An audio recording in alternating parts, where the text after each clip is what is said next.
du commerce, de la consommation et de la concurrence. Gédéon Damelé, directeur général du commerce, de la consommation et de la concurrence. Aujourd'hui, nous pouvons dire, avec la dématérialisation de la procédure de délivrance des intentions d'importation, ça permet de sécuriser totalement les circuits d'émission. Auparavant, des fausses intentions d'importation ou d'exportation étaient présentées à la Direction générale des douanes pour les formalités douanières. Aujourd'hui, cela n'est plus possible. Auparavant, des usagers présentaient des fausses patentes pour lever des intentions. Aujourd'hui, avec la digitalisation, cela n'est plus possible. Et auparavant, des copies dures étaient adressées aux banques commerciales pour la domiciliation. Avec l'interconnexion avec les systèmes informatiques des banques, cela aussi n'est plus possible. Donc, à partir de cette digitalisation, nous avons constaté une amélioration des recettes de l'État. L'Agence malienne de métrologie AMAM est une structure chargée de veiller au contrôle et à la mise à jour des matériels de mesure au niveau public et privé sur toute l'étendue du territoire national. Dans le cadre de la digitalisation, elle a présenté la plateforme de délivrance de gestion et de suivi des certificats de jaugeage des camions citernes.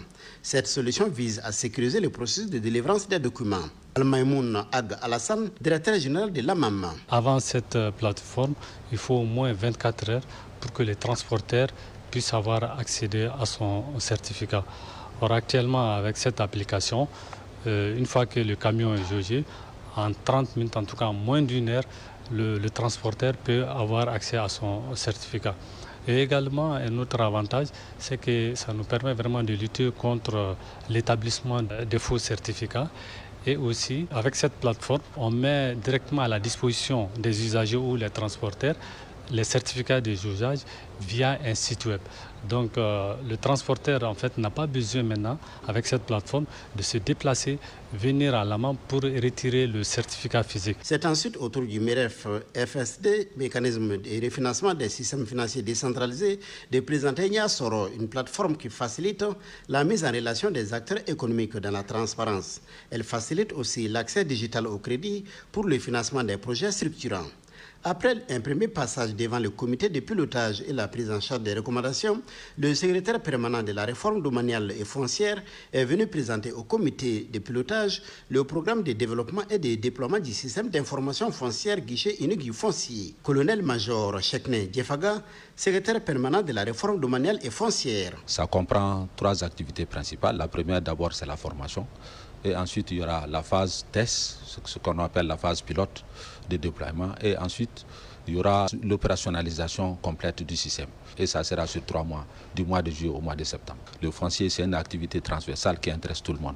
Et aujourd'hui, nous voulons atteindre 3 objectifs à court terme. La première, c'est d'abord réduire le délai de traitement des titres fonciers. Le second objectif, c'est d'améliorer les recettes de l'État liées aux fonciers et aussi de créer un référentiel unique pour la gestion domaniale et foncière. Les membres du comité de pilotage ont salué les experts pour la qualité des différentes présentations.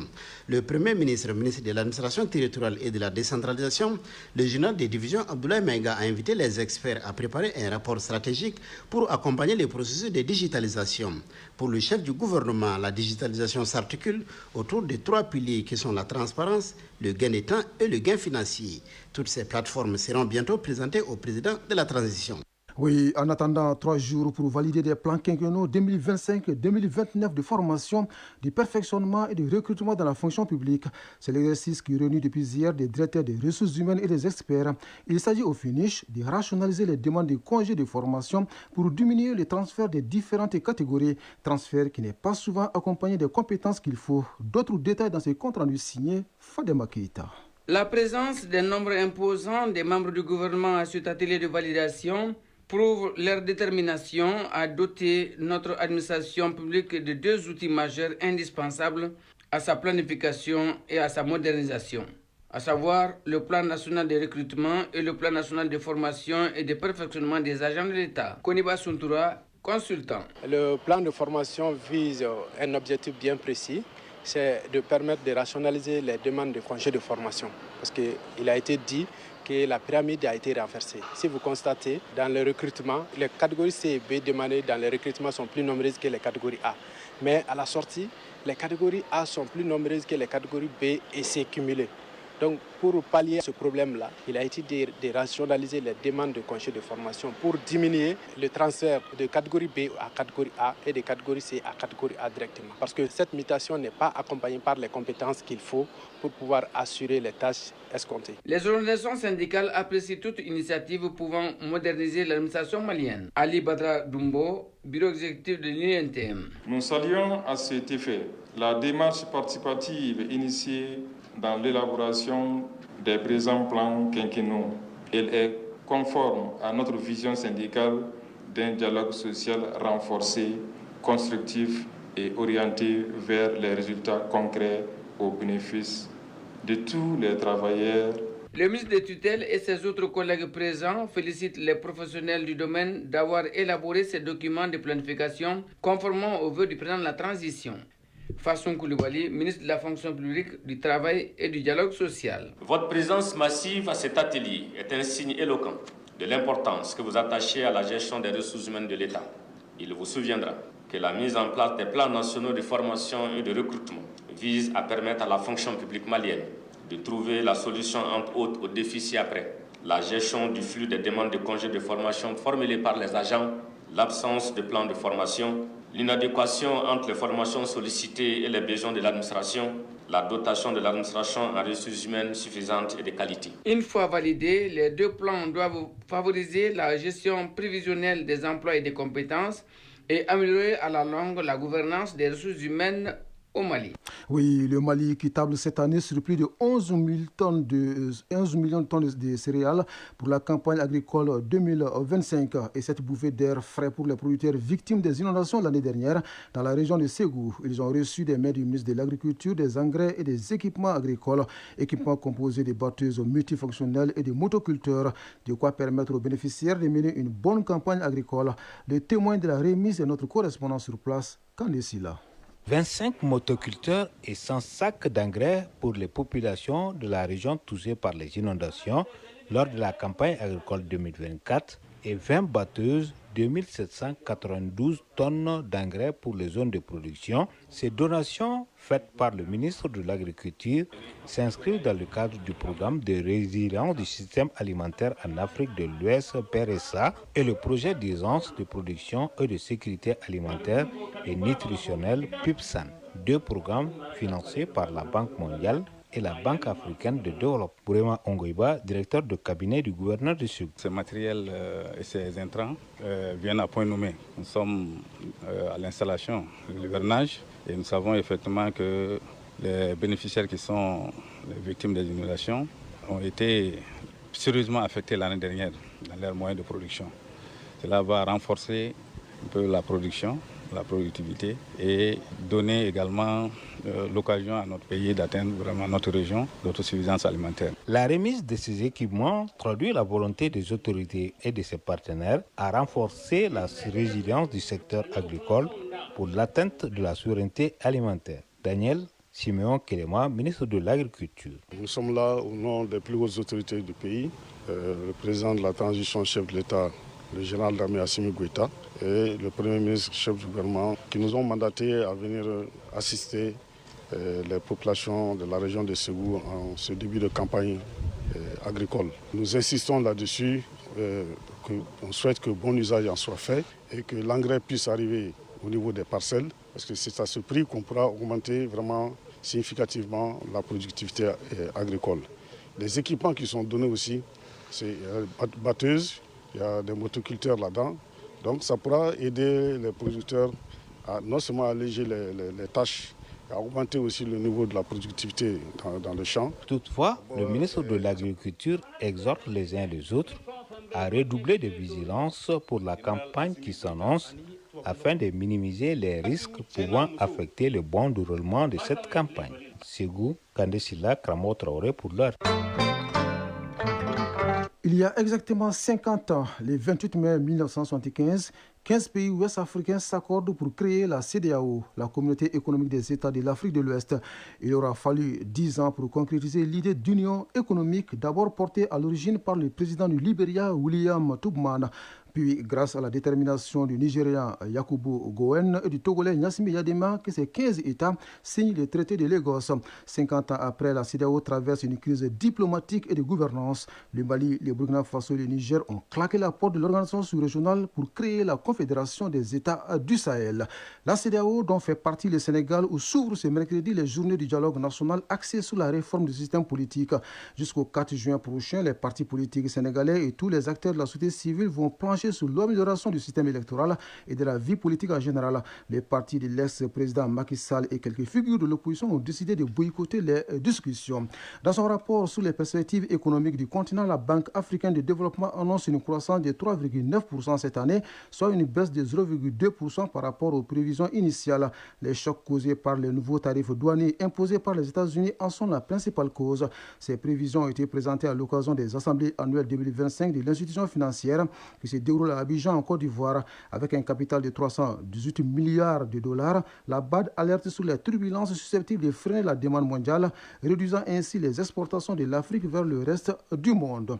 Au Burkina Faso, le gouvernement institue une immersion patriotique obligatoire pour les élèves admis aux différents examens scolaires. Elle vise à inculquer aux apprenants des valeurs civiques et patriotiques ainsi que des réflexes d'autodéfense à travers une formation théorique et sportive. À en croire le ministre en charge de l'enseignement secondaire, cette immersion patriotique n'est ni une punition ni une formation militaire.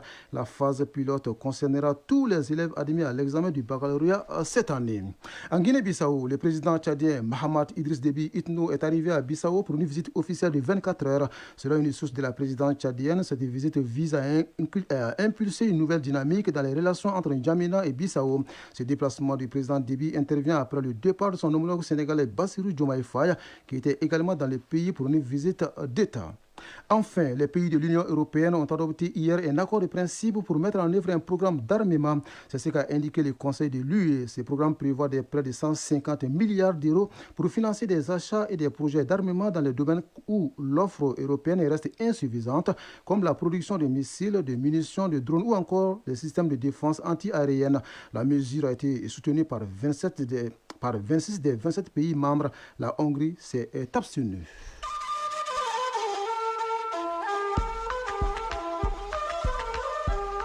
AES Actualité.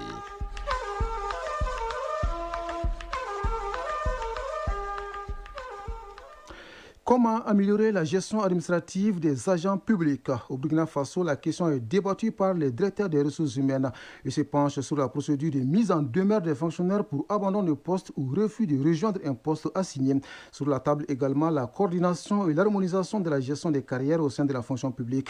Awa Ouidrago de la radio du Burkina nous raconte. Durant cette session, les membres du comité DRH s'attelleront particulièrement à l'examen d'un sujet important, la procédure de mise en demeure des fonctionnaires pour abandon de poste ou refus de rejoindre un poste assigné. Ce thème s'inscrit dans la volonté de placer la discipline et la continuité du service public dans le quotidien des agents de l'État. Le comité DRH veut surtout apporter une réponse juste et conforme au texte en vigueur en cas d'abandon ou de refus de rejoindre son poste. La session qui réunit les directeurs des ressources humaines vise donc à harmoniser les pratiques dans la gestion des agents de la fonction publique, indique le directeur général de la fonction publique. C'est une session qui offre de ce fait l'opportunité de poser les bases d'une application rigoureuse mais équitable des procédures selon Alfred Tegawende Sempori. Le comité DRH est un cadre de concertation regroupant les DRH des ministères et institutions pour traiter des difficultés liées à l'exercice de leurs fonctions. C'est une instance qui joue également un rôle stratégique dans la modernisation de la gestion des ressources humaines de l'État. Au même moment, au Niger, les actions civilo-militaires se poursuivent à Tilia dans la région de Tawa. Au nombre de ces actions, la distribution gratuite de l'eau potable et d'aliments bétail à la population, ainsi que la vaccination des animaux. Des actions qui visent à soulager les bénéficiaires dans une région où tout est presque prioritaire. D'autres précisions avec Mahamadou Garba de la Voix du Sahel. L'eau, source de vie, a-t-on coutume de dire. C'est pourquoi dans la planification des activités civilo-militaires de l'exercice Taharnakal, la distribution gratuite de l'eau aux populations nécessiteuses occupe une place de choix, surtout à Tilia, où l'accès à l'eau potable constitue un défi. Adjudant-chef Sawadogo Tiga Ousmane du groupement des sapeurs-pompiers. L'opération qui a débuté le 22 mai, qui compte terminer le 28 mai, nous avons ravitaillé 127 ménages en eau, soit une quantité de 44 125 litres d'eau. Une moyenne de 50 ménages par jour. Nous comptons assister jusqu'à la fin des opérations un effectif de 327 ménages en eau. Zone à vocation pastorale. Le cheptel a été pris en compte dans les activités civilo-militaires. Plusieurs actions, dont une distribution d'aliments pour bétail, des vaccinations et autres déparasitages des animaux, sont en train d'être menées depuis 3 jours au grand bonheur des éleveurs qui sont descendus massivement. Vétérinaire lieutenant Oumarou Ibrahim de la Direction centrale des services de santé des armées et de l'action sociale. Côté déparasitage, en moyenne, on déparasite jusqu'à 700 petits ruminants par jour. Pour les traitements, on traite environ 20 têtes par jour. On les met sous un traitement de 3 jours. On les suit 3 jours et après lesquels on les libère. Côté vaccination, les premiers jours, on avait eu juste 50 éleveurs.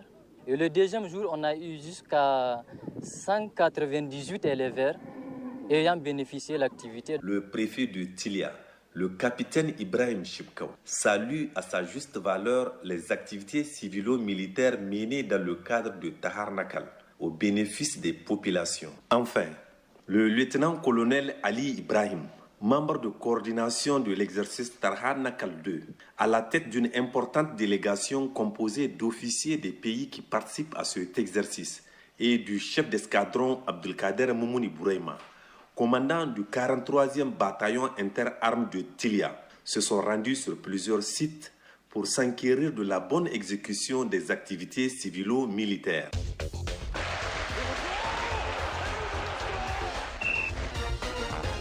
Le Mali affronte le 5 juin prochain la RD Congo en match amical international en France. Le sélectionneur national des Aigles a dévoilé hier une liste de 23 joueurs avec de nouveaux visages. Toujours en football, la finale de la Conference League se joue ce soir entre Chelsea et Real Betis. Et en basketball, les playoffs du championnat national débutent ce mercredi. Voyons tout cela dans la synthèse de l'actualité sportive qui porte la signature de Harry Djoumatina. Balle au panier, play-off du championnat national de basketball. La compétition débute ce mercredi au Palais des Sports Salamatou Maïga à la faveur de la première journée. En série dames, c'est le remake du play-off de l'année dernière, Djoliba Athletic Club Stade Malien de Bamako. Côté Djolibis, l'entraîneur Aïchata B. Maïga reste confiante et loue l'aspect mental de ses juges. Nous l'écoutons au micro de Salif Ouedraogo. Je dirais que l'équipe est prête. On a eu à faire quelques ajustements, quelques remaniements sur l'automatisme tactique. Mais psychologiquement, l'équipe est prête. Nous allons entamer chaque match comme il le faut. Championne en titre, l'équipe dame du Stade Malien de Bamako n'a qu'un seul leitmotiv, conserver son titre. Souri Diakité, coach de l'équipe dame du Stade Malien de Bamako. Tout ce qu'on veut maintenant, c'est garder notre titre. C'est le mot d'ordre. Le match passé, le Djoliba nous a gagné. C'est comme l'année dernière. L'année dernière, ça a été comme ça. Nous, on a gagné les 2 premiers matchs. Les 2 derniers matchs, on a perdu. C'était contre le Djoliba même. Mais on est parti en play-off. Même le premier match des play-off aussi, on a été battu par le Djoliba. Mais après, on a fait 3-1. Chez les messieurs, le play-off de cette année oppose le Stade Malien de Bamako au CRBT, centre de référence de basket de Tombouctou, qui a créé la sensation pour se retrouver pour la première fois de son histoire à ce niveau. L'équipe de Tombouctou rêve de poursuivre son récit merveilleux. Habib Mokhtar, coach du CRBT. C'est une chance à ne pas rater. Et le mot d'ordre, c'est aller jusqu'au bout. Nous sommes prêts. Depuis le début du championnat, on était engagé à arriver à ce niveau. Je pense que la chance qu'on a eue, c'est une chance qu'on ne peut pas trouver toutes les années. Favori dans cette confrontation, le Stade Malien de Bamako entend tout mettre en œuvre pour répondre aux attentes. Bouakar Kanouté Soul, coach de l'équipe messieurs du Stade Malien de Bamako. Au micro de Salif Ouedraogo. Les jeunes sont prêts, ils sont impatients de jouer les playoffs. On a décidé d'aller faire 3 victoires pour garder notre titre. Première journée du playoff, c'est mercredi. À 17h chez les dames, le Stade Malien de Bamako affronte le Djoliba Athletic Club. Et à 19h chez les hommes, il y aura Stade Malien de Bamako, centre de référence du basket de Tombouctou. Demain jeudi, il y aura la deuxième journée. Le play-off est prévu en 5 journées, mais l'équipe qui parvient à s'imposer 3 fois sera déclarée championne. Football, les Aigles du Mali, dans le cadre de la fenêtre FIFA du mois de juin, joueront un match amical international contre la RD Congo le 5 juin prochain à Orléans, en France. Et par rapport à cette rencontre, le sélectionneur des Aigles, Tom Saint-Fit, a publié hier mardi une liste de 23 joueurs composée de 3 gardiens de but, 7 défenseurs, 6 milieux de terrain et 7 attaquants.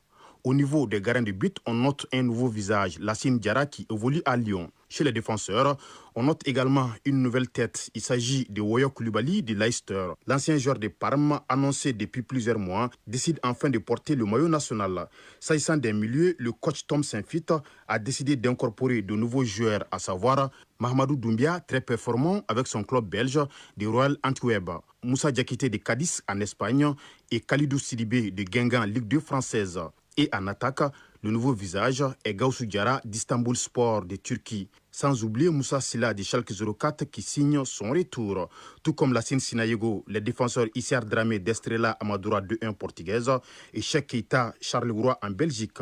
Au registre des cadres, on note les présences du gardien de but Djigui Diarra, du défenseur Sikou Niakate, le capitaine Yves Bissouma, Lassana Koulibaly et Kamourou Doumbia.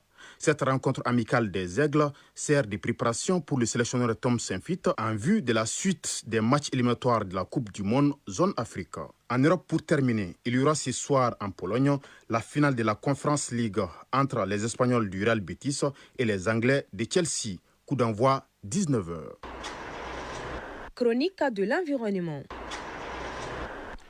Acte 3 et dernier de notre série consacrée à l'espace Kungoso. À Tchegena, dans la zone de Djalakorobougou-Moutougla, dans la commune rurale de Bagneda, le lien entre l'homme et son environnement est perceptible. Des sites l'illustrent parfaitement, à savoir Farakan, c'est-à-dire sous la roche, et Fignasso, la maison de l'air.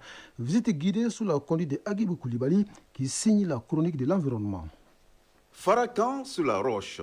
La terre solide, celle qui renferme les richesses naturelles comme l'or. Mais cette roche que l'on fend à coups de pioche ou de machines lourdes finit par se venger. L'orpaillage, souvent incontrôlé, transforme les paysages, défigure les sols, pollue les eaux et appauvrit les terres agricoles.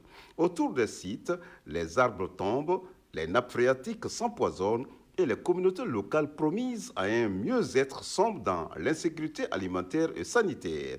Abdul Karim Samake Dibadi, initiateur de Kungoso. Farakan, qui se traduit littéralement par roche, est dessus. Donc nous sommes assis sur des roches. Avec ce simple signe, nous sommes en train d'aborder toute la problématique des ressources naturelles exploitées du Mali d'aujourd'hui et d'antan, du passé, en rapport avec le sol et le sous-sol malien.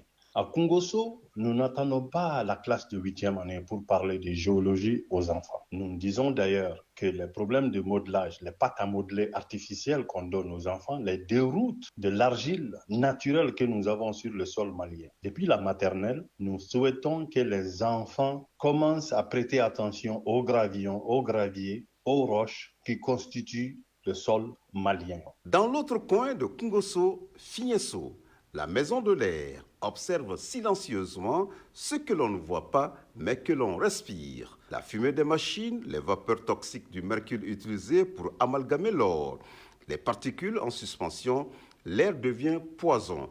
À force de négliger Fignesso, les villages s'asphyxient, maladies respiratoires en hausse, baisse de rendement agricole et climat local perturbé.